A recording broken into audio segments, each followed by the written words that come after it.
Good morning, Michael.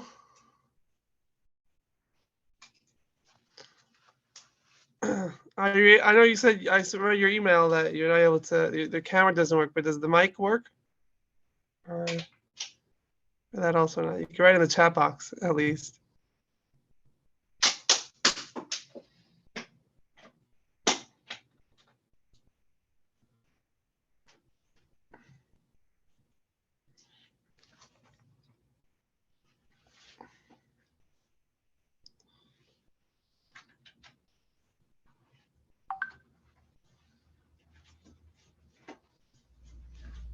Um,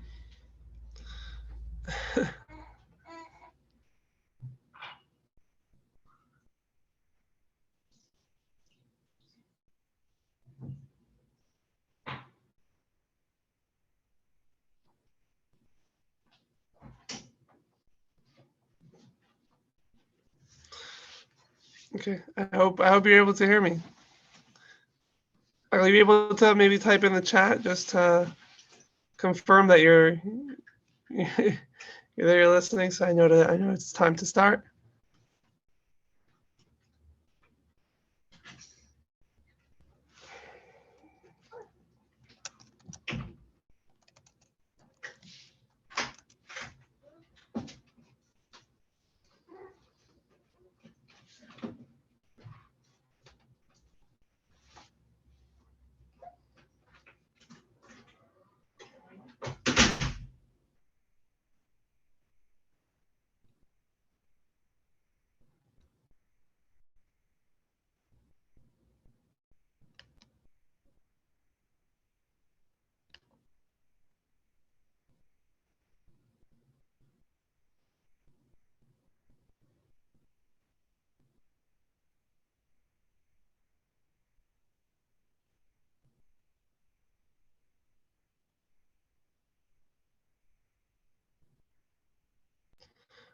Let's go for it.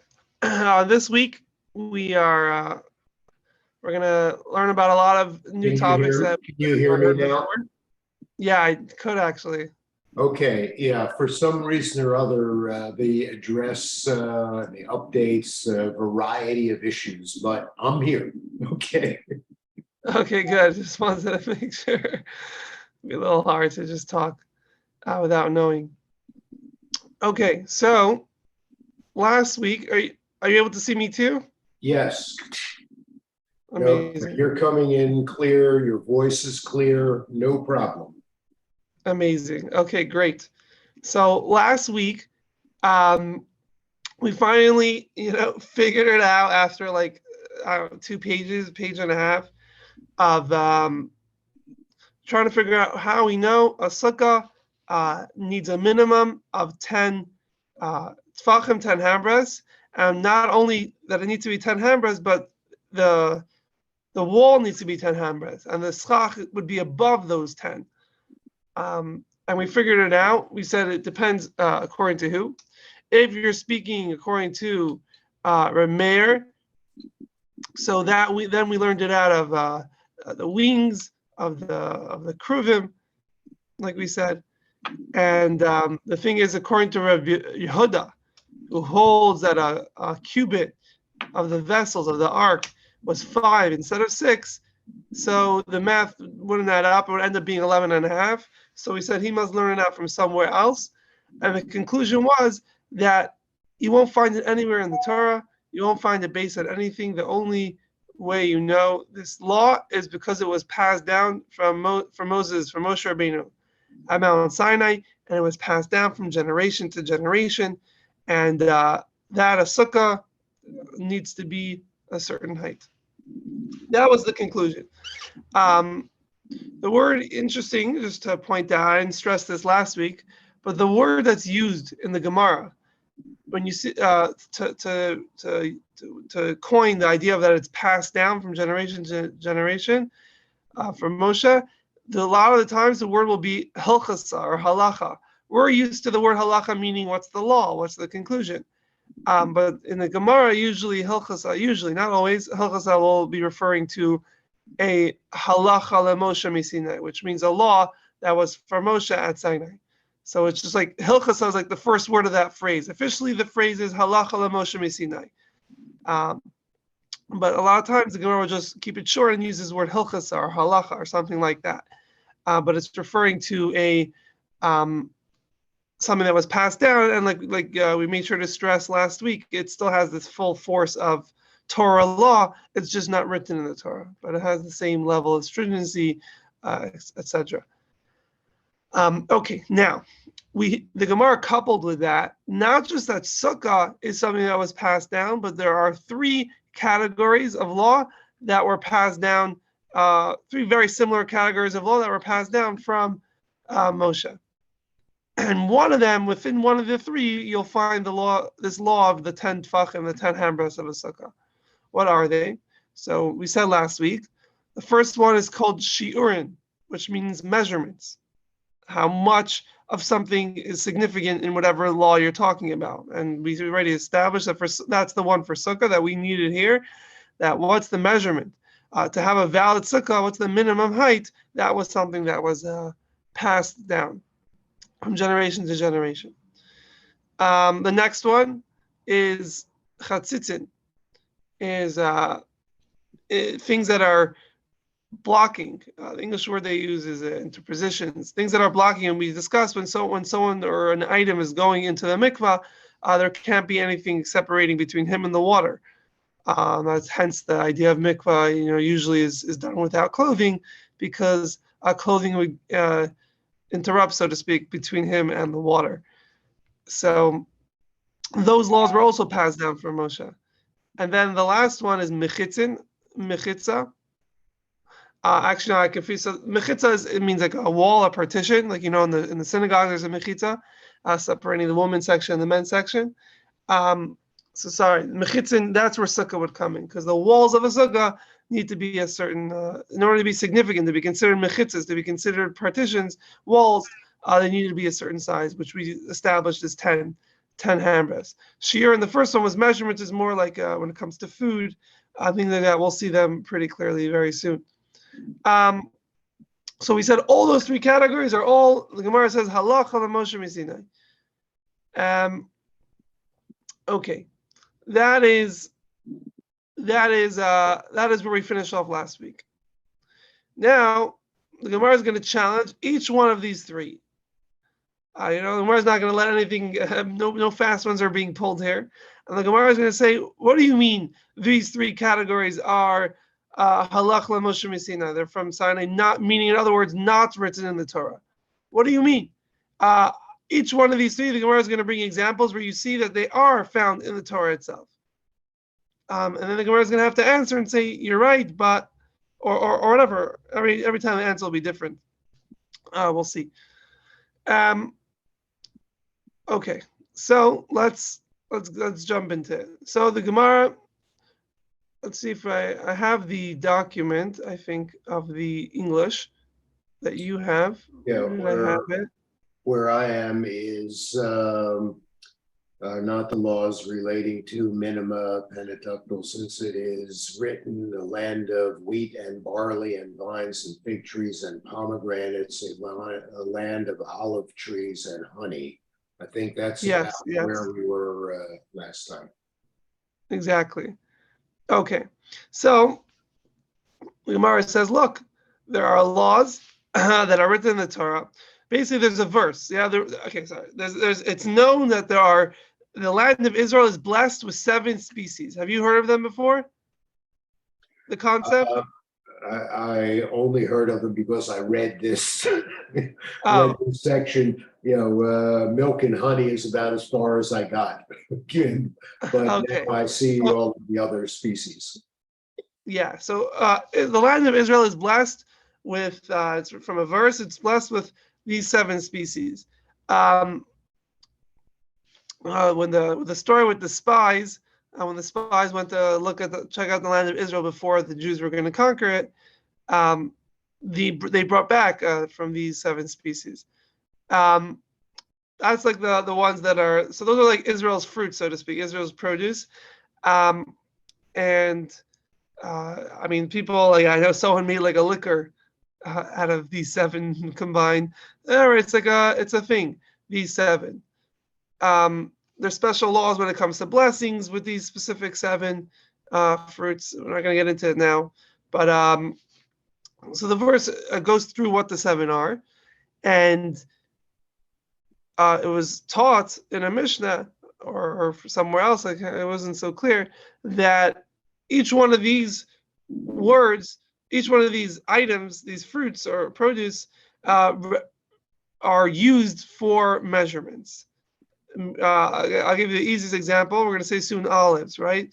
Where oil comes from. Now, olives is like one of the most classic measurements used in all of halacha. Almost anything is like, oh, what's the size that's forbidden, or that you're going to get punishment? A kazayis, olives, a size of an olive.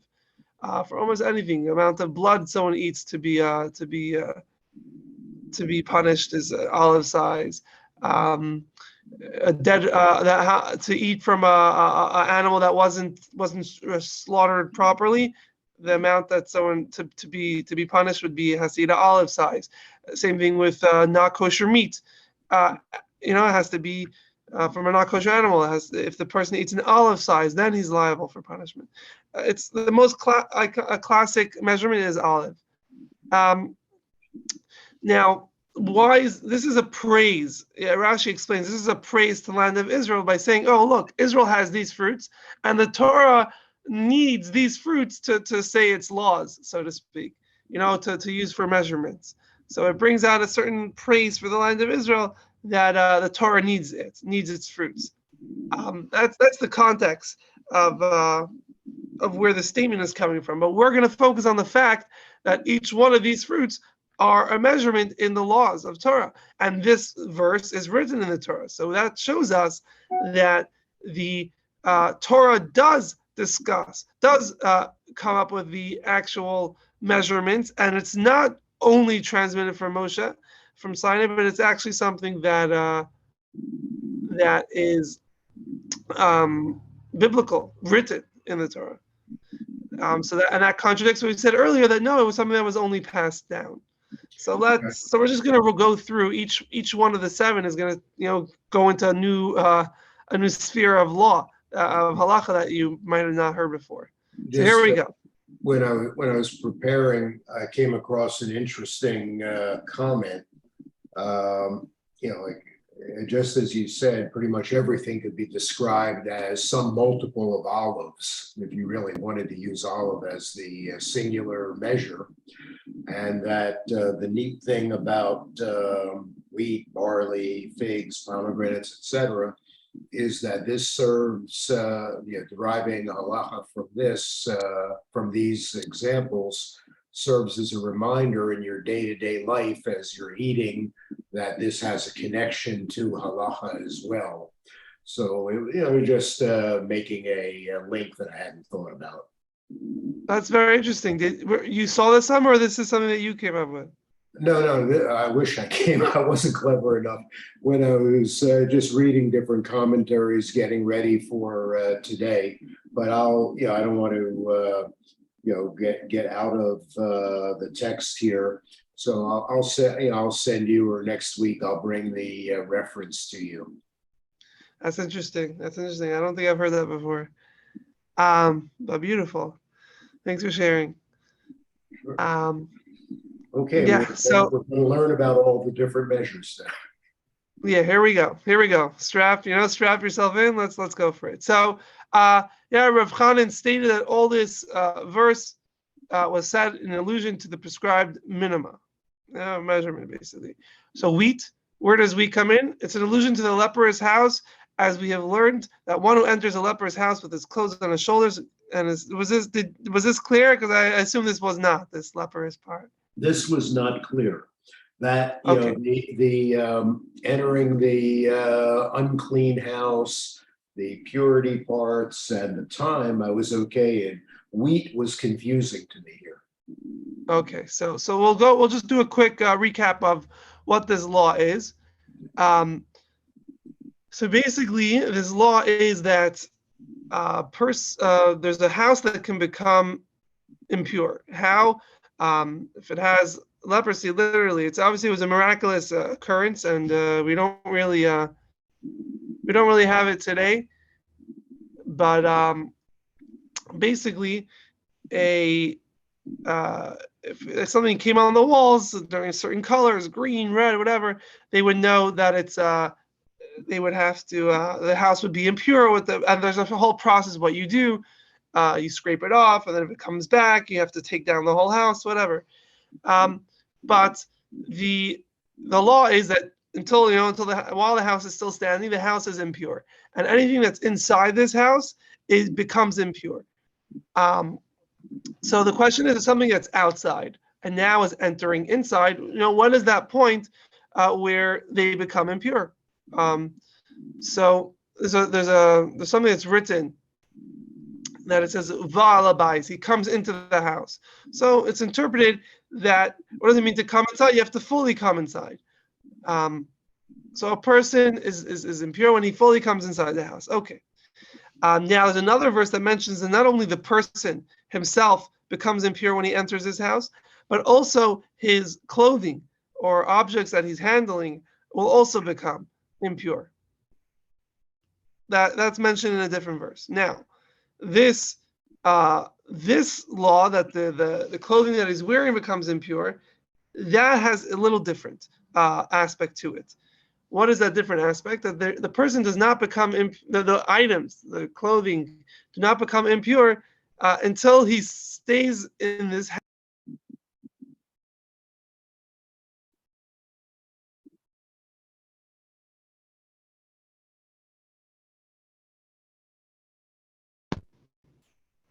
Alrighty, we lost each other for a second.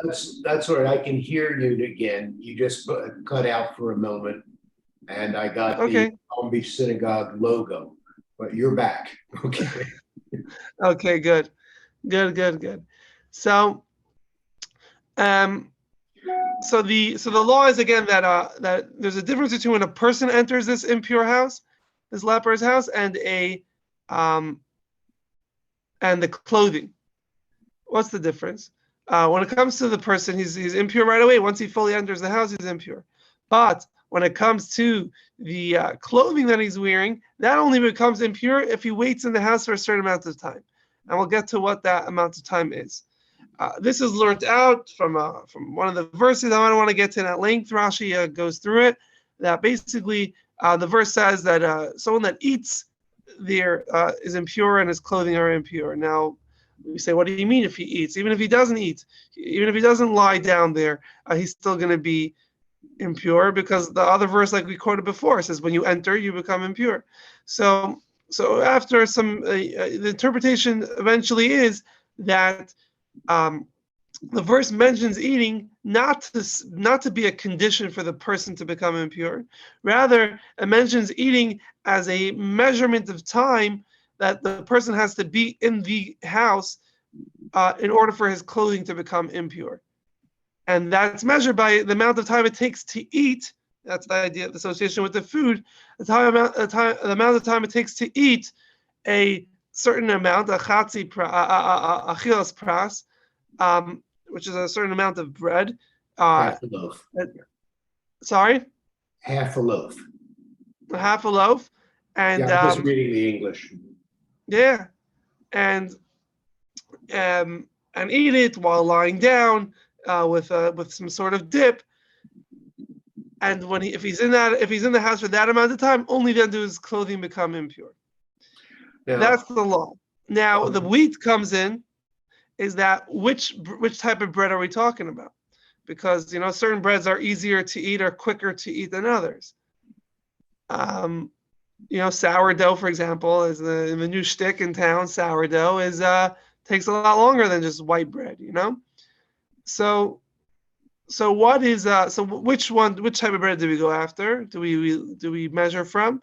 So we say it's not barley bread, rather wheat bread made from wheat, which is a little easier, quicker to eat. So the amount of time is not as long as it would take to eat a half a loaf of barley bread. Rather, it's the amount of time it would take to eat a half a loaf of bread made from wheat. So is that part clear? That part's clear. I did have a question though. The one Sure. thing that I wasn't entirely sure of, and it's not critical, but was the wearing the clothes and the rings versus Yeah. carrying, and Yeah. Very good. Very why good. those were different. Yeah, very good. So that's what I'm gonna say now. I wanted to get to the main point first. Now we're gonna talk about what he actually said. So what he's saying here is like this. We said that, oh, he becomes impure right away, but his clothing that he's wearing, it takes some time for that to become impure. Now, what happens if someone has clothing on him, but he's not wearing the clothing? He just is carrying them. Like an example here, it's on his shoulder. Like he's carrying it as a weight on his shoulder. And the rings, the same thing. Rings could be worn on a finger, or you could be holding them in your hand. Shoes also, you could put the shoes on your feet or hold them in your hand. So the first example is where it's on his shoulders. Sorry. The first. You want to get a drink? I don't have any drinks in this hotel room right now. Actually, we finished all of them. But I'll be good. So, so the first example that he's talking about, first case that he's talking about is where he wasn't wearing the clothes. It was on his shoulders, and the sandals and rings were in his hand, meaning he wasn't wearing them. So they don't, it doesn't qualify for that special law right now because he's not wearing them. They're not his clothes. He's not wearing them right now. Therefore, they all become instantaneously unclean. There's no special law here. It's once it enters, it becomes impure, unclean. It's only if, however, he was dressed with the garments, his sandals were on his feet, their rings were on his fingers, meaning he was wearing them. Now they're in the category of clothes being worn, and therefore he still becomes instantaneously unclean. But the garments, they have the special law that if he was there for enough, only if he was there to eat enough time to eat a half a loaf of bread from wheat while he's lying down, while he's reclining with some sort of dip, some sort of condiment, then the clothing become impure. But if not, there's a special law that they don't become impure. That's where the two cases of it. If it's on his shoulders, or the ring's in his hand, or he's actually wearing it. Now, when it comes to the ring, Rashi just clarifies, because seemingly a ring belongs in the hand. So Rashi clarifies. The first case, it was in his hand, like he was carrying it. The second case is the ring is on his finger. He's wearing the ring. That is that. So clear? Okay. Yep, we're good. Amazing. Okay, let's move on to the next one. So the wheat was the way to measure how long it takes to eat a bread made from wheat. That's why the word the species, so to speak, of wheat is important and comes into measurements. Okay, next one, barley. Some of these will be a little quicker than the one we just did. Barley, there's a law that a dead body of a human being is impure and it causes impurity. Now, what happens if you don't have a full dead body? There's only a part of a dead body. So I'm not going to get into all the different laws. There's a lot about this. But if there's a bone, let's talk about a bone specifically, not flesh, not other things. But if you have a piece of a bone of a dead human body, so what's the size for it to be significant and to cause impurity is if it's a barley corn, just a little kernel of barley, the size of that's significant enough already to cause impurity. But if it's smaller than that, then it would not cause impurity.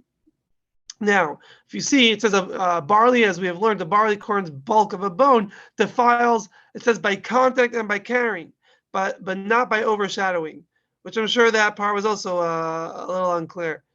Well, So, yeah, I read the note on the overshadowing because I had no clue what that meant. It just means under the same roof, unless I'm missing something. No, very good, actually. Okay, now I see the note. Yeah, very good. Because overshadowing for a second can sound a little spooky. Well, good to me. So good. So yeah, it's there's three different ways a dead body, dead human can cause impurity. It's either by touching it, That's the most direct, simple one, by actually touching it. Another one is by carrying it, meaning even if you're not touching it directly, you have something between your hand or whatever, your body and the dead human. You're still going to be impure if you're carrying it, if its weight is being held by you or moved by you or anything. That goes in the category of carrying, and that's another way that it could impart impurity. The third one is not by touching it, not even by carrying it, just by being under the same roof, like you read. Just by being under the same roof, that already can cause impurity. Okay. So what they're clarifying here is that even though such a small size of a bone, a barley corn size of a bone, can cause impurity, it's only the first two, but not the third one, not the overshadowing one, not the one of being under the same roof. Why it's different is past this class. There's whole sections of Mishnah. There's no Gemara on it, but there's sections of Mishnah that discuss this. So we'll save it for when we get there. But Okay. that's what it's talking about. A barley corn size of a bone can cause the first two types of transmission of impurity, but not the third one. But anything smaller than that will never cause any sort of impurity, even through direct contact or carrying. So a size of a barley is significant for this law about a bone of a dead human. Okay, next one: vines, grapes. So there's a Nazir, Nazarite. Now you might have heard it before a little bit. The idea of a Nazarite is someone that takes upon himself some sort of cutting himself off from the world a little bit. How does he do that? So the main thing that people know is he grows his hair long. He doesn't care about his hair, so to speak. But another thing is, a big one is he's not allowed to. A side thing is he's not allowed to become impure from a dead body, just because we mentioned it. So I'll say it. That's another law. He has to stay away from that impurity. And the third one is when it comes to drinking wine or eating grapes. And it's imagined that a lot of the time why a person took this vow of a Nazarite to become a Nazarite was to stay away from alcohol. Interesting, Judaism has a one-step program. Just become a Nazarite. But no, the way I've seen it quoted sometimes is like when people saw things were getting out of hand for them and you needed to take a step back. A little. What's the word you use when you I forgot the word, but basically, when you take a step back, I'm not going to do this anymore. People cut themselves off from social media for a week, for a month. That same idea. So you take a vow for a certain amount of time, and you're not allowed to have anything grape wine related. So how much does a Nazarite need to consume in order to be prohibited and for him to be liable for whatever happens when a Nazarite breaks his vow? In other words, what's considered enough wine to break his vow? So the amount is a quarter of a lug. Now it says log here, and you're probably what's a log of wine? But I was thinking, for me, a log is this huge thing. A quarter of a log is like a barrel. Yeah, honestly, you're like it must be pretty addicted if it took drinking a whole log of wine. But a log is actually a Hebrew word. It's a lug. That's the more proper way to pronounce the word lug. Now, it is actually interesting. This same amount, a quarter of a lug, is significant also when it comes to making kiddush.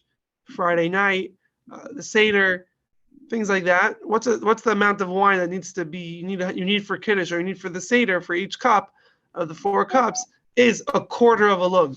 The word for it that we use commonly is a revius. Revi is 4. Revius is a fourth, a quarter. So a quarter of a lug, that's the amount. If I remember correctly, it's somewhere between 3 and 5 ounces. I'm sure there's obviously different opinions, but just say 3.5, something around there, ounces of wine. That's considered a significant amount of wine. That if a Nazarite had that amount, could be considered breaking his vow. So not far from a serving of a single glass of wine, maybe a little bit less. Right. Yeah. It's pretty. Like it's very. I don't know. It's like you said. It's very common. Like that's like a typical amount. Yeah. So that would be considered breaking his vow. So again, here we see that the third of the 7 species, vines, grapes, are significant when it comes to measurements for a Nazareth.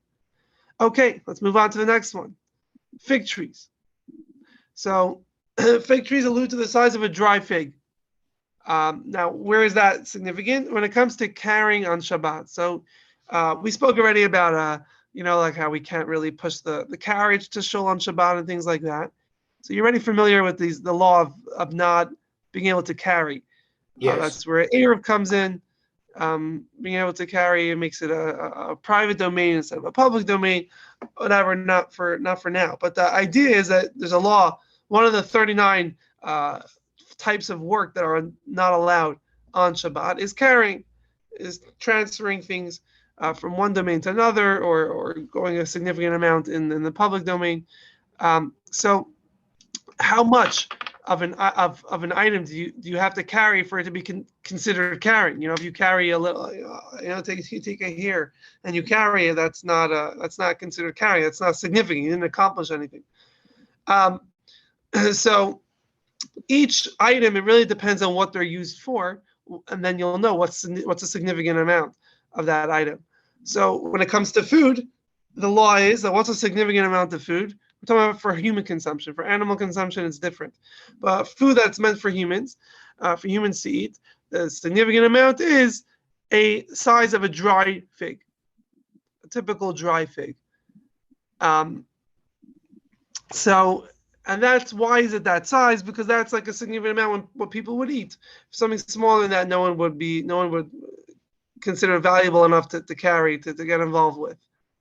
So a dry fig is significant. We need to know about a dry fig in order to know the laws of Shabbat, of how much a person is needs to carry in order to be liable for carrying on Shabbat, for transferring on Shabbat. Sorry? That's pretty stringent. That's a very small amount. Yeah, it's very, very small. It's a very small amount. But again, the concept is, it's just the minimum amount that's significant to people. So that they would say, like let's say, for example, you have a piece of candy, would you carry one candy out of your house, to go eat it somewhere? You probably would. It's a candy, even though it's so small, but it's something that you would take with you. That's the concept. Okay. Moving on, pomegranates. Pomegranates, we learned that all defiled wooden vessels belonging to householders become clean if the breaches in them are as large as pomegranates. Okay, so what does that mean? So we spoke already about, we kind of touched upon this idea that vessels, not only humans can become impure, become tameh, but even vessels, even clothing, other items can also become impure. And usually when a vessel becomes impure, it could make the food that's in the vessels impure. That's where it really comes in usually.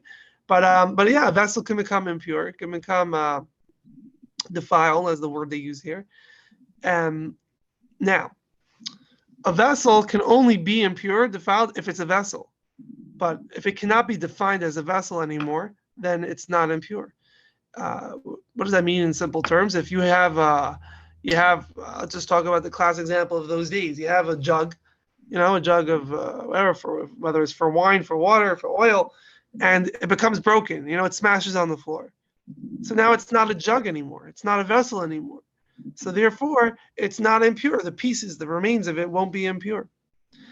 That's the general concept that we're addressing here. Now, I give you an example where it's smashed into tons of pieces. But let's say it just has a hole. It developed a hole, or part of it broke, only the bottom, or So it's kind of still has the form of a vessel, but it's not necessarily usable because it has a hole. So the question is, what's always you have to figure out is, what can you still use it for something, and if you can use it for something, then it's still a vessel. Now, but only things that are typically used in these vessels. So that's why the thing that we measure with is a pomegranate. If the size of a if the hole is big enough that a pomegranate will fall through, then it's not a vessel anymore because it can't even contain a pomegranate. But if it's smaller than that, where again, maybe other things will fall out, an olive could fall out, a grape can fall out, water for sure would spill out. But as long as it can still contain a pomegranate and not let the pomegranate fall through the hole, then it's still considered a vessel and it will still be considered impure. And therefore, you have to be careful with it when it comes to the foods that you put inside, etc. So that's that law. So that's why the species pomegranate is significant in Torah law when it comes to a vessel, how big the hole has to be in the vessel for it to be considered a non-vessel anymore. Is that clear? Yep, that one I got. Amazing. Okay, let's move right along. So then another is the land of olive trees. So this I spoke about. We spoke about this. The Gemara says it's an allusion to the land of all whose standards for forbidden things is the bulk of an olive. So again, the Gemara is very literal. So it says what you said. Everything has that standard, but that's not true. How can it possibly mean all whose minimum standards? Are there not the ones we just mentioned? We mentioned so many things that are pomegranate size, a dry fig size. You can't say everything is the solid size of an olive. So the Gemara says, yeah, you're right. I didn't mean everything literally. Say rather the majority, most of the laws when it comes to sizes of whose minimum standards is the bulk of an olive. Like I said, blood, not kosher meat, not properly slaughtered meat, in offerings that aren't valid in the temple. A lot of different things have this size. It's like the most typical size in Jewish law is a kazayas, is an olive. Okay, so that was quick, straightforward. Why olive is significant. Next, honey. So it's interesting. Everyone, like you mentioned, you heard about the land of milk and honey, but right. But in this verse, when it's referring to honey and the land of Israel, it's not referring to honey of a bee honey. It's referring to honey from dates. Yeah, I wouldn't have thought that until I read this, but coincidentally, in our house, we don't use sugars, although I eat honey, bee honey. Jill uses dates and makes a syrup out of those for sweetener. So that's a familiar concept around here. Okay, cool, very cool. And when I was growing up, I couldn't even understand what fig, honey. Dates, honey, I didn't really, but yeah, so good that you're familiar with it. So it's interesting that people don't really know this, that when it mentions the land of milk and honey, the honey that it's referring to is honey from dates. Yeah, which until I read this, I was absolutely thinking bee honey. But yeah, but I haven't heard that Israel's known for bee stings, so maybe honey goes back at least 8,000 years that we know of, and Spain had a lot of archaeologically confirmed honey users, but to me, it makes, especially the way it's explained here, date honey or date sweetener makes much more sense to me. Right. Yeah. And in a lot of ways, Israel's a lot more attractive to me without thinking about bees running around. Yeah, exactly.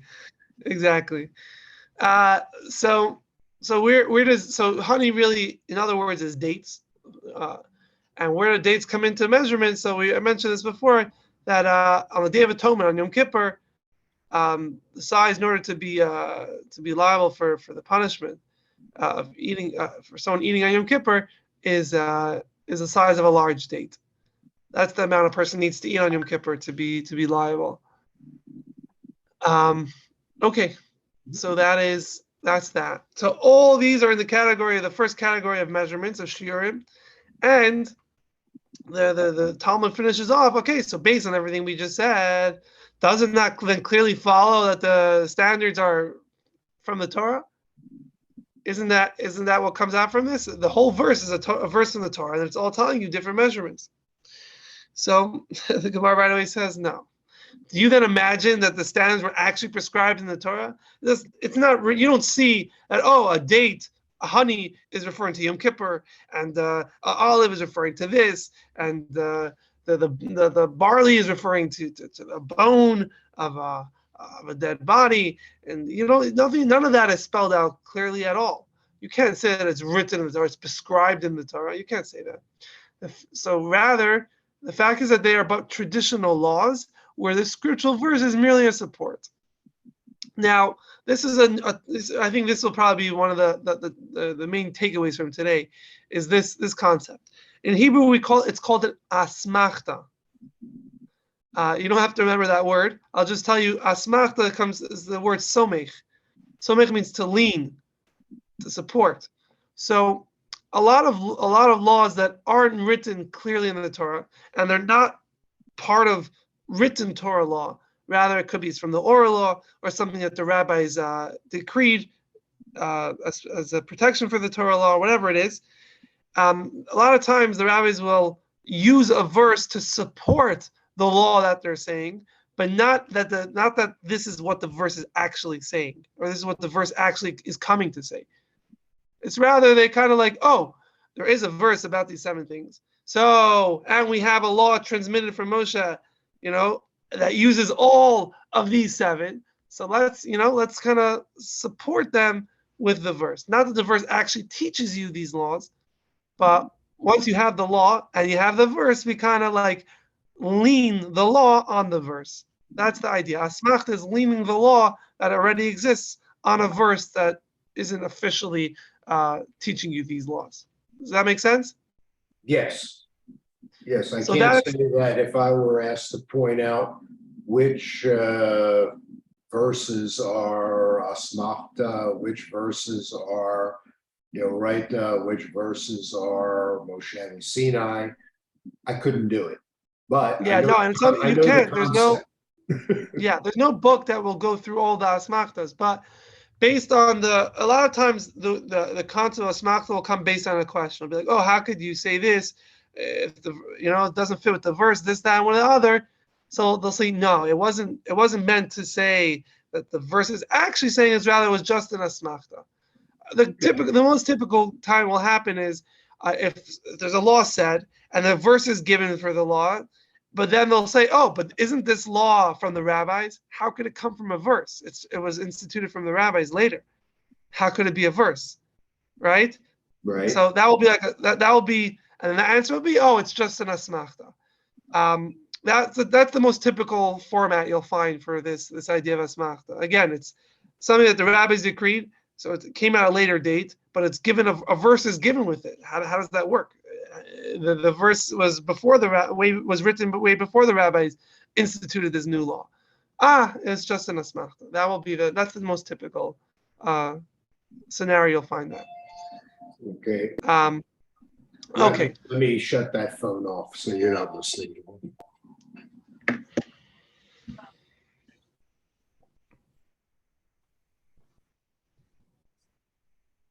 Okay, sorry. You're good? Yep. Amazing. Okay. So we took care of the first one. Again, we said 3 categories. One is shiurim, measurements. We asked, what do you mean? All these measurements are from the Torah, from the 7 species of Israel. And we said, no. We just use the verse of the 7 species of Israel as an asmakhta, as a support for these laws that were transmitted from Moshe. Okay, next. One by one. So we said the second one was called chatzitzin, which is the English word they're using here is interposition, something that's between the person and the water, right, of the mikvah. or the item of the vessel in the mikvah. So this question is the most simple one. There's a clear verse that talks about how clothing vessels can become impure, and they become pure by putting it in a mikvah. And it says in the verse that he shall wash his flesh in water, which implies, they write here, which implies that nothing should interpose between him and the water. His flesh has to be in the water. If something is interposing between the flesh and the water, then his flesh is not in the water. And right. Say, for example, if someone's wearing, a diver suit, so he's in the water, but his body's not in the water. His body's in the diver suit. So that's where we learn this concept that there should not be anything between the flesh, the person, and the water. So that's something that's from a verse. It's clear. It's pretty straightforward. The verse says his flesh has to be in the water and not anything else. It can't be anything between. So how could you say that that's something that's only passed down from Moshe if seemingly it's pretty straightforward from a verse? So the Gemara says you're right. And it says, you know what? The general concept of interposition is from the verse, from the Torah. But the traditional law comes to teach us a specific aspect of this law concerning one's hair. Now, I'll just say it outside quickly, just because it's going to be a little easier than reading it inside. First of all, do we consider here part of a person's body or not when it comes to these laws? We're going to see soon, yeah. So the hair also has to go in the mikvah, not only the body, but also the hair of a person. Now, if someone has knots in their hair, then water can't get to every part of the hair anymore because it's knotted. It's kind of like sealed shut. Part of the hair is sealed shut away from the water. So that would be considered an interposition. The water can't get there. And the water needs to get to the whole body, needs to get to all the hair. So the law that we're going to quote here is, it depends how many of the hairs are knotted. That would make an issue. So it says here that 3 hairs are knotted interposition. 3 hairs that are knotted together are fine. But if it's 1 hair that's knotted, kind of knotted itself, that's an issue. And he says, in the case of 2, I'm not sure. We'll talk about that in a second, but seemingly it's funny. No, what would you think is more of an interposition? 1 or 3? Seemingly 3 is more. There's more that's interposing between the water and the hair. Yeah, that was confusing to me. Then I was reading about what's a tight knot, what's not a tight knot, what's likely to come loose. That's why 3 was okay. But I would be amazed if someone actually went through their hair to see how many knots they had. But so it's interesting. Honestly, that's one of the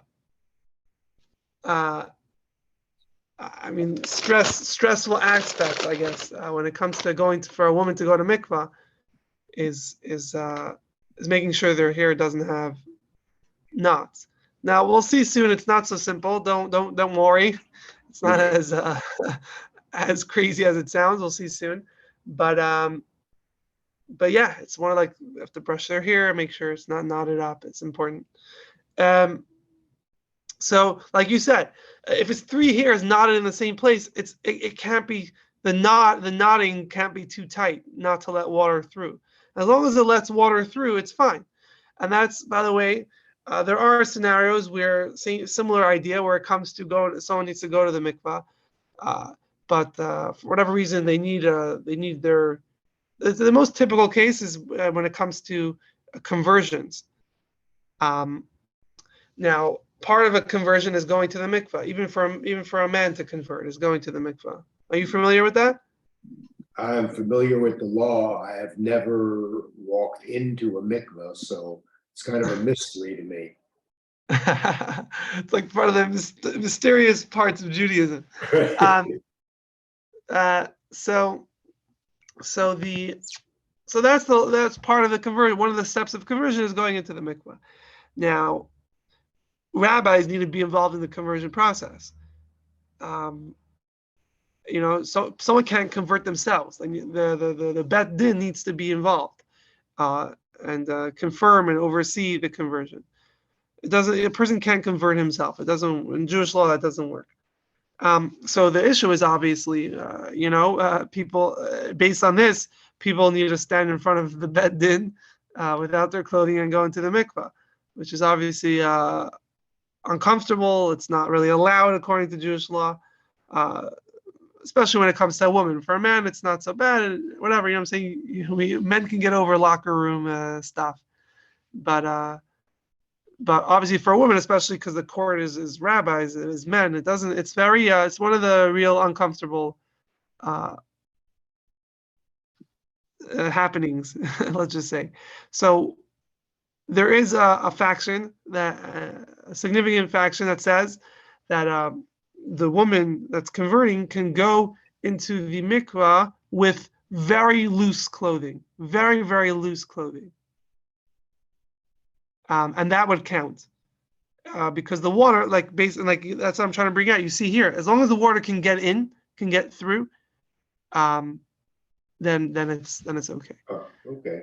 I never knew that. I didn't read about that, so I didn't know that loose clothing could work. Right. No, so I'm not saying everyone says that you can do that. I'm definitely not saying that. Right.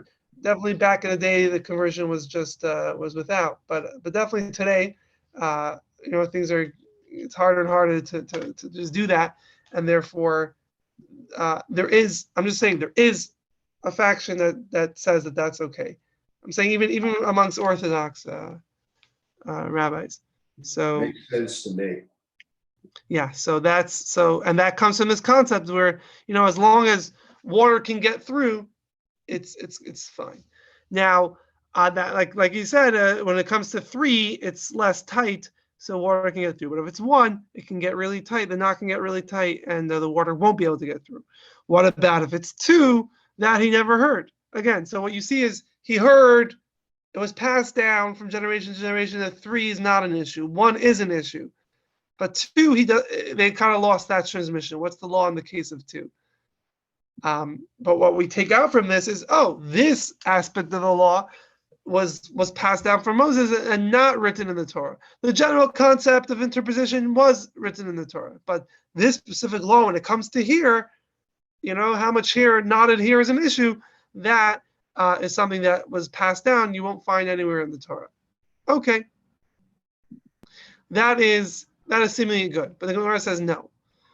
Seemingly, the concept of here needing to be in a mikvah and the water getting to every part of the here is also from the Torah.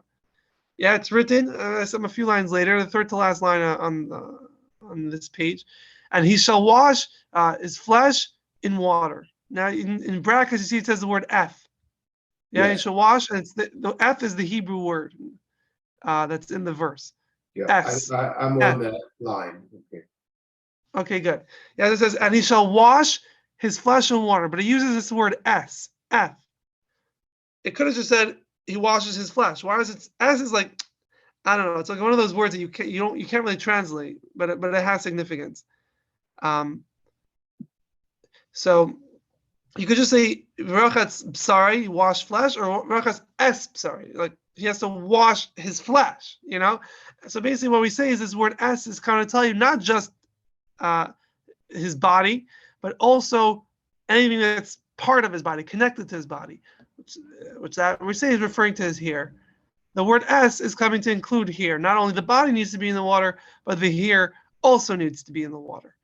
That is what we learn out from there. Now, if hair needs to be in the water, so logically, obviously, there can't be knots in the hair, because if there's knots, then the water isn't getting to all of the hair. And that's the difference between 3 and 1. It's all about, can water get through or not? So that's something that is basically directly from the Torah. The Torah says, based on the word S, that the water needs to get to the hair. And then you can understand that if there's knots, the water is not getting to the hair. If there's 3 knots, then it's fine, because if there's 3 hairs in the knot, then the water is getting to the hair. So it's all straightforward interpretation of Torah law. It's not something that needs to be passed down from tradition. And it's not something you could say is not in the Torah at all. So we're kind of stuck. Which aspect of interposition law, when it comes to mikvah, is something that is we only know from Moshe, and is something that we will not know from the written Torah? So the Gemara gives another crack at it. It says a traditional law comes to teach us a reference to something that was said by Rabbi Isaac. What did Rabbi Isaac say? He says like this. Yeah, we're already on the next page. Yep. According to the word of the Torah, according to written Torah law, if most of one's hair is covered and he minds it, then it's considered an interposition. But if he does not mind it, it's not considered an interposition. So meaning, in other words, it's like this. This is what I was saying before about the one knot, one hair. It sounds like you could never know if one of your hairs are knotted. So it says that according to the Torah, it's only if, first of all, a majority of the hair has an issue, would be knotted or covered by something else, and that covering bothers you. So let's go away from knots for a second. Let's talk about dirt, crusty mud or something, in the hair. So if the hair has crusty mud, for example, so in order for it to be an interposition, you need two qualifications. First of all, it needs to cover most of the hair, and the person has to care that there's muddy crust in their hair. Okay. The crusty mud in their hair. You need both of these aspects. Only then is it an issue, according to Torah law. Now, the rabbis, they obviously were worried. They said, what happens if we say, oh, you know what? Most of your hair had mud in it, but it was fine because you didn't care that it was muddy. The person won't realize that. And what can happen next time is the person will say, person will be in the mikvah. Most of their hair will have this issue of mud or whatever. And this time they'll care about it. Let's say it's more dirty or something, they can't handle. Then all of a sudden that would be an issue. So if we let them, if the rabbi said it's okay to get away with having most of the hair covered, but you don't care, then it might lead to a case that even where you do care, the person might think it's okay.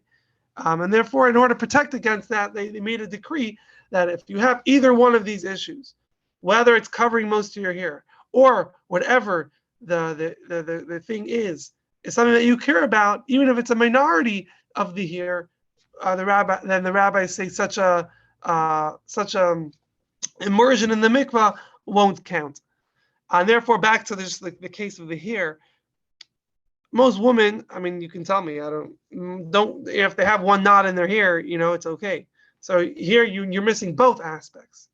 You're missing, it's not a majority of the hair, and it's something that they don't mind, then that's usually okay. The rabbis instituted that if you have one of the aspects, the rabbis are going to say the immersion is not okay.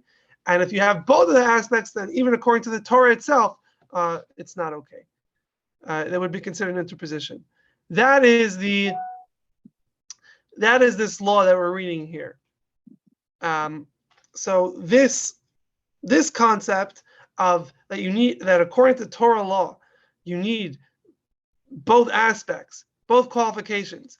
Majority of the hair has an issue, and that you care about that issue. It's something you would want to get rid of. Only then is it considered an interposition. That aspect is something that's not written in the Torah anywhere. It's something that's we only know because it was passed down from generation to generation from Moshe, which he received at Sinai. That's the aspect of interposition that's halacha l'Moshe Sinai, and not written in the Torah. Everything else that the Gemara is admitting, every other aspect of these laws is something that comes from the Torah itself, from the written Torah. Is that clear? That part is clear. Where I got confused was when we get to the end of the paragraph before the partitions portion, where it has we don't make restrictive enactments to protect against other restrictive enactments. Yeah. So let's get to that part. Very good. So let's get together now on the fourth line of this page. Actually, no. For you, it'd be, I don't know which line it is. I have a different format That's right all right. now. I'll find it. It says, then, why should not a prohibition be enacted against the, you have that part? Yeah, I'm okay. Okay. So why should not a prohibition be enacted against an interposition over the lesser part of one's hair, where you don't mind, as a preventive measure for a case where it would be a lesser part of the hair, but you do mind, or the opposite, where it's a majority part of the hair, but you don't mind. In other words, what do we say? The whole rabbis, and they enacted this law because we're worried that the next time you might not realize why it was okay. Yeah, again, you need both aspects for it to be interposition according to the Torah. What Right. happens if someone only had one and we allow it? He might make a mistake and think that it's okay even when he has both. So the Gemara is like taking a step further. The Gemara is saying, according to your logic, you should also make an enactment that even if you have neither, you don't have majority of the hair covered, you don't care, but there is something there. There is a little bit. You know, then we should make a law that's an issue, because if we allow that, then it might say, oh, let's give an example. Only a minority of the hair has this mud, and you don't care about this mud. So the Gemara is saying we should say that even then it's an issue, because if we allow you this time where you have a minority of the hair with mud and you think it's okay, the next time you might have a minority of the hair covered with mud, but you will care. It's something that the person does mind. And that's an issue according to, at least on the rabbinical level, that's an issue. So we should make a decree, where you're lacking both, in case you might not realize why it was okay in that case. And even when you have one, you might think it's okay. I realize I'm speaking a little. No, I'm following it, and I understand that they're saying that you've got two things: majority versus minority covered, and you care or you don't care. It's just part of the way of who you are and what you do. And the rabbis here are saying, or at least one question is, just to be sure, we don't want to leave it up. We don't want to leave it in this gray area. If there's anything in any part of the hair, whether you care or not, that's not going to be workable. That's not going to be valid. And so I was okay to that point. The question that I have, as I was saying, is it says this ruling itself Right. is only a restrictive enactment. Shall we come and institute a restrictive enactment against the possibility of infringing on another restrictive enactment? And I didn't see the answer to that, but I assume the answer was no. No, yeah, it's a rhetorical question. Meaning, the Gemara is proposing that the rabbis should protect their own enactment, just like they're trying to protect the Torah law. So they need to protect their own enactment, because someone might transgress that. So the Gemara says, no, it doesn't work like that. You only make a restrictive enactment for a Torah law, but something that itself is only added, something that was only added by the rabbis as a restrictive enactment. You don't protect that also. It's after 11, and I want you to get to your conference. So the only thing that I would leave that with for next time, with something that I had not noted that I was confused about, was the question of when you have competing principles, do you take the more stringent versus the less stringent? And I thought that the more stringent was not was a reasonable opinion for some people. And in this case, it seems that there's a kind of a rational, let's not go overboard kind of a decision. So how should I understand that? We can leave for next time, but that was just again. Which part of what we learned today are you referring to? What we just mentioned now? What we just learned about having the minority of one's hair, in this case, having some small and relatively small infraction of coverage is considered to be okay if it doesn't bother you. Exactly. And if you have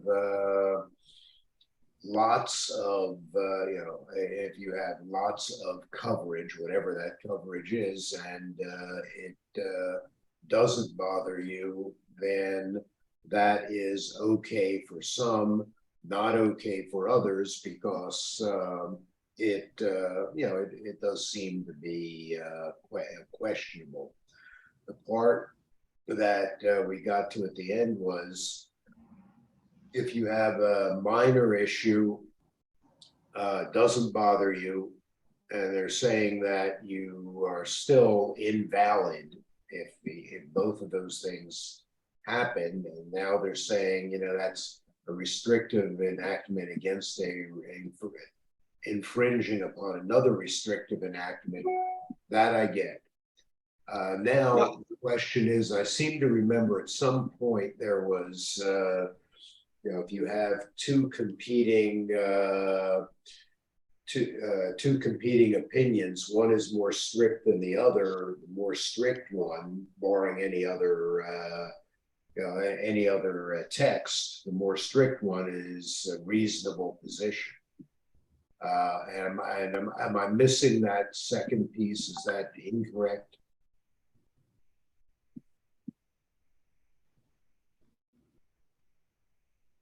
Well, lost you.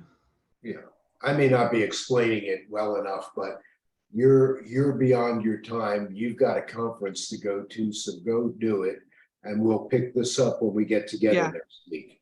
Perfect. Okay. Amazing. All right, Michael. I can't say so good to see you, but so good to hear you and to learn with you.